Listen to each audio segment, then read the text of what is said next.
एक next concept समझते हैं, that is called x centre. Okay, x centre जिसे हिंदी में हम कहते हैं बही केंद्र। ओके, जिसे हिंदी में हम कहते हैं बही केंद्र। अब ये बही केंद्र क्या है? इन सेंटर वो होता है जो ट्रायंगल के इनर एंगल को बाइसेक्ट करके जो सेंटर मिलता है उसे हम कहते हैं इन सेंटर। फॉर एग्जांपल ये ट्रायंगल है ए, बी और सी। अब इसके ए एंगल, एंगल बी और एंगल सी को जो एंगल बाइसेक्ट करता है, और वो तीनों एंगल बाइसेक्टर लाइन जो है वो जिस कॉमन पॉइंट पे मिलता है उसे हम कहते हैं इन सेंटर। ओके, और जो सर्कल इसके सेंटर से बनता है उसे हम कहते हैं इन सर्कल। ओके, लेकिन अगर इसी ट्रायंगल को हम एक्सटेंड कर दे इसके साइड को, तो आपको ये पता है कि ये जो एंगल है इसे हम कहते हैं exterior angle of a triangle.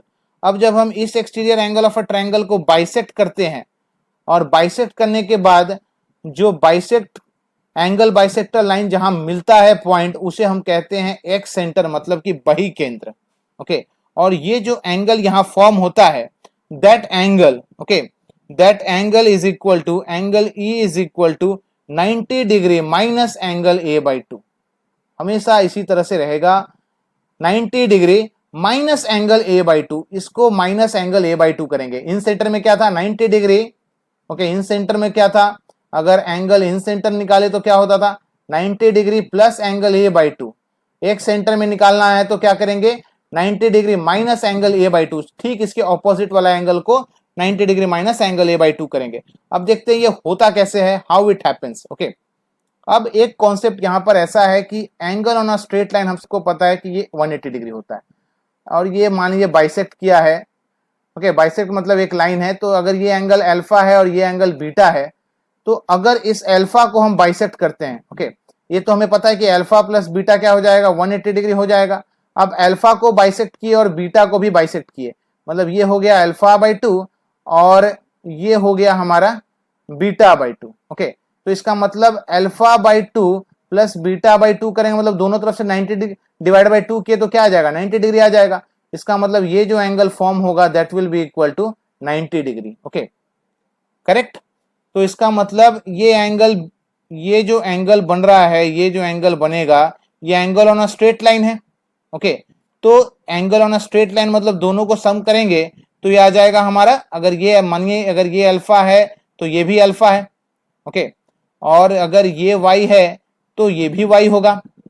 तो ये alpha plus 2 alpha plus 2y। Okay, 2 यहां अगर करेंगे angle on a straight line तो 2 अल्फा प्लस 2y बराबर कितना होगा? 180 डिग्री।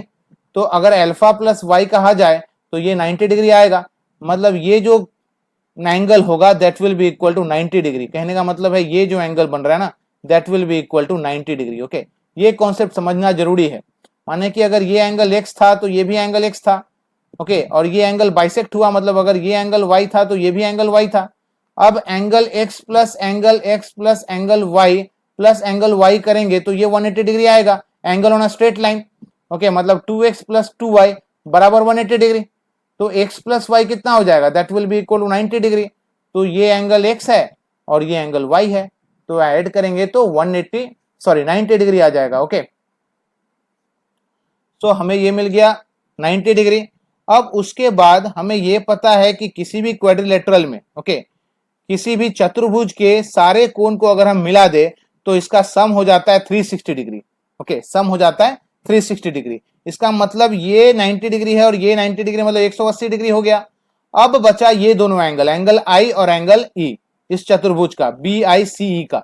ओके, बी आई सी ई का जो चतुर्भुज है बी आई सी ई का, तो इसका एंगल आई को जोड़ेंगे और एंगल ई को जोड़ेंगे तो ये बराबर 180 डिग्री होना चाहिए, क्योंकि पहले ही 180 डिग्री हमें मिल चुका है। ओके, तो अब इस एंगल आई को जोड़ना है। ओके, तो एंगल आई हमें पता है कि एंगल आई कितना है? Angle I is equal to 90 degree plus half of angle A plus angle E है, इज इक्वल टू 180 डिग्री। अब हमें एक्सटीरियर एंगल निकालना है। ओके, एक्स सेंटर का एंगल निकालना है, ई एंगल, एंगल ई निकालना है। ओके, तो ये 90 उधर जाएगा तो 180 से minus 90 that will be equal to 90, so angle E is equal to excentre का जो एंगल है that will be equal to 90 degree minus half of angle A. So here it is proven. Okay, तो ये concept यहां से proof होता है। तो आप हर कॉन्सेप्ट को, हर थ्योरम को अगर प्रूफ करके सीखेंगे तो आपको ये हमेशा याद रहेगा। ओके, क्योंकि इससे रिलेटेड डायरेक्ट क्वेश्चंस आते हैं। तो एक सेंटर पे एक डायरेक्ट क्वेश्चंस एग्जाम में पूछा गया था। उन्होंने एक डायग्राम दे रखा था इस तरह से। ओके, एक ट्रायंगल दे रखा था ए बी सी का, ए बी सी, जहां पर उन्होंने एंगल ए का, एंगल बी का वैल्यू वो दे रखे थे 80 डिग्री है, एंगल सी को उन्होंने दे रखा था 30 डिग्री। ओके, और उन्होंने बताया था कि ये जो एक्सटेंड है डी है और यहां से एक्सटेंड होता है ई का, और ये जो एक लाइन है बी एफ का वो एक एंगल बाइसेक्टर है एंगल सी बी डी का, और लाइन सी एफ जो है वो एंगल बाइसेक्टर है बी सी ई का। ओके, एंगल बाइसेक्टर है बी सी ई का। अगर ये एक्स है तो ये भी एक्स है, ये वाई है तो ये भी वाई है। इस तरह से उन्होंने दे रखा था। इसका मतलब ये पॉइंट, और उन्होंने एंगल पूछा था find the angle B F C. मतलब उन्होंने जब ये कह दिया कि लाइन बी एफ जो है वो एंगल बाइसेक्टर है एंगल सी बी डी का और एंगल बी सी ई का, तो इसका मतलब साफ हो जाता है कि ये एक सेंटर है, क्योंकि ये exterior angle of a triangle का एंगल बाइसेक्टर लाइन है। ओके, तो हमें पता है कि एक सेंटर का जो एंगल निकलता है that is equal to 90 degree minus half of angle A opposite to this is angle A. Okay, अब हमें एंगल ए यहां दिया हुआ नहीं है, लेकिन ये दो एंगल तो दिया है, तो ट्रायंगल ए बी सी के मदद से हम एंगल ए निकाल सकते हैं that is equal to 180 degree minus दोनों एंगल का सम दैट इज 110 डिग्री। तो 180 से 110 घटाएंगे that is equal to 70 degree. तो एंगल ए हमें आ गया 70 डिग्री। पूछा है angle B F C. Okay, पूछा है एंगल बी एफ सी, तो इसका फॉर्मूला है 90 degree minus half of angle ए। मतलब 90 डिग्री माइनस 70 का हाफ हो जाता है 35, तो 90 minus 35 is equal to 55 degree. Okay, तो this is the correct answer. तो अगर आपके कॉन्सेप्ट क्लियर है तो आप आसानी से बना सकते हैं। अगर कॉन्सेप्ट क्लियर नहीं है तो ये 1 सेकंड का क्वेश्चन आपसे एग्जाम में छूट जाएगा। ओके, तो clear the concept. Okay, second question देखते हैं। इसी तरह से पूछा गया था। एक ट्रायंगल दे रखा है इन्होंने। ओके, एक ट्रायंगल दे रखा है जिसका नेम दिया है ए बी और सी। एक लाइन ड्रॉ किया उन्होंने। ओके, जो कि एंगल बाइसेक्टर दिखलाया डी। ओके, यहां पर उन्होंने एक्स एक्स मेंशन किया। अब कह रहे हैं कि ए बी अगर 5 है और ए सी अगर 7 है और ए डी जो है एंगल बाइसेक्टर है एंगल ए का, तो find the ratio of B D is to C D.